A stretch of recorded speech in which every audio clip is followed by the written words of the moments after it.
Let me try this. I'm gonna try to talk about it. About today. Today was supposed to be a good day, happy. I took my kids to meet their teachers and stuff, but something does not feel right, right? But I didn't connect it at first. I didn't understand. And then now just hit me. And that today marks the 3 years that my life changed forever. Yeah.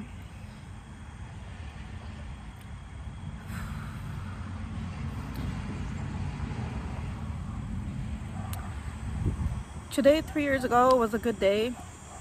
During the day, I was out with my kids. Don't even remember what I was doing, but it was a good day. I was putting them to bed, and I got a call from my mom. And that's when I broke down. My cousin, beautiful, 33 years old, she committed suicide that night. My mind could not process it. I could not understand it for the life of me. And yeah, she was beautiful. Our family is awesome. We don't have it's like the bad stuff that you see most places. We don't have the violence. We don't have that at all. Our family is really good. And my mind was like, what? Cannot be. She was beautiful. She was going to her degree in psychology. It was her last semester.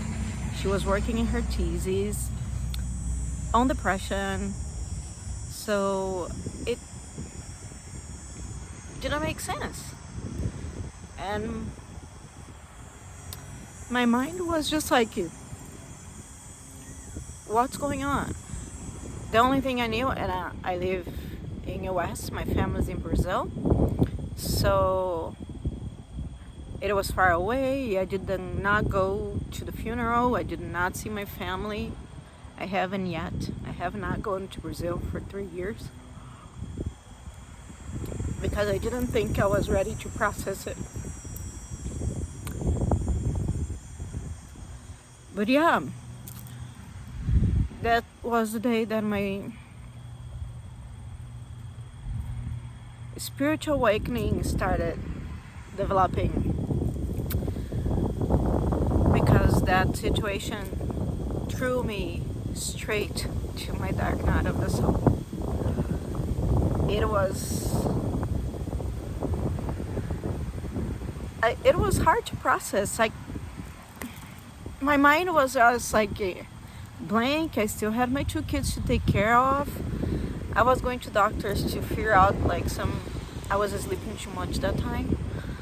And a week later, I got my diagnosis in idiopathic hypersomnia. But I'll talk about that at a different time, about this whole hypersomnia situation, diagnosis and everything. I can talk in a different video. Today, I just want to talk about today, 3 years ago.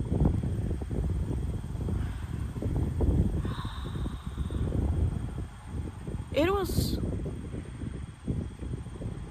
devastating. And it's even harder when you're in a different country with a bunch of people who never met her. And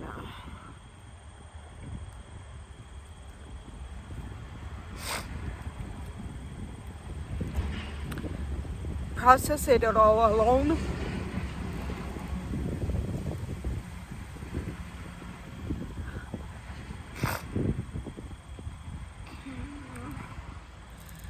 Not easy at all. So that sent me to my dark night of the soul. I was like in this trying to figure out for about a year until I figured out that was a dark night of the soul, because I was just like in this depression kind of state that, and with my disease I tried to figure out what that was, but no doctors or psychiatrists, they've never diagnosed me with depression. And I was just like, what is it in then? It's, I'm sleeping a lot, I'm not feeling my best. It's like, I don't know. And then a year later, I find somebody that I did analysis with, and she was more like a spiritual, and was more like a holistic approach. And that's when I figured out like my spirituality start growing on me. And that's when I learned what a spiritual awakening was, because I started studying like non-stop. I read a lot of books, a lot of books. So I started studying a lot, and then I figured out I didn't want to learn why did that hurt me so much, you know? And that was because I was jealous of her. Yeah. And it was the hardest thing for me to admit to myself. And my body is coming around. Sorry. But I'll try to keep going if it does not bother me so much. Just a minute, baby. I'll be right there. So yeah, I will pause for a minute. Okay. I'm sorry, I'm gonna keep trying to talk now. And I just wanna say, like, yeah, in my therapeutic process, I find out that I was jealous. I was jealous of her to being like in this beyond, the other side of things, and I was still here. Her courage, it was challenging to admit it for myself, and it's still hard to talk about that, to tell people like, yeah, I was jealous of her. I was jealous of her suicide, and it will never be easy to talk about it. It is, and that's something that pushed me to, one of the things that pushed me to do this, to share my story, because my healing process was started, and I did a lot of work on myself. I read like hundreds of books, probably by now.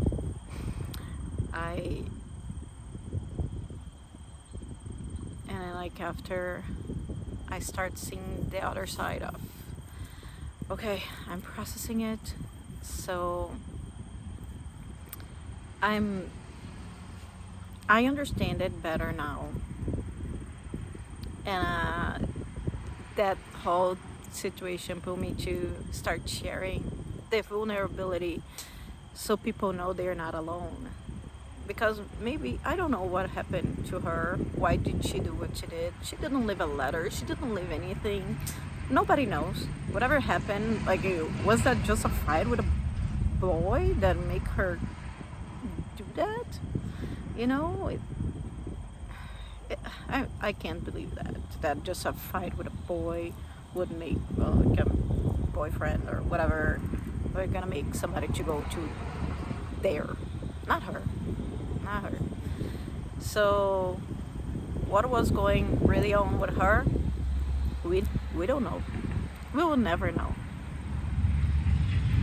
until we meet her again, right? And I say, like, maybe one day she's gonna show up for me, maybe not. I felt her presence before, yes. So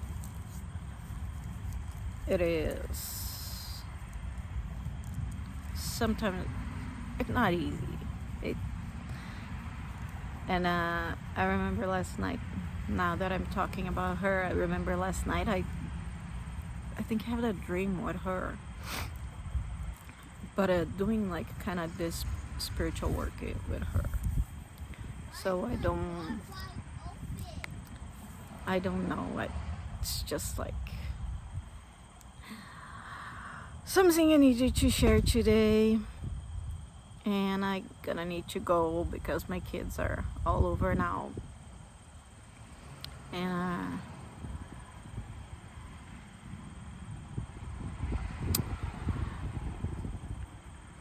just being vulnerable here. Okay, have a great day.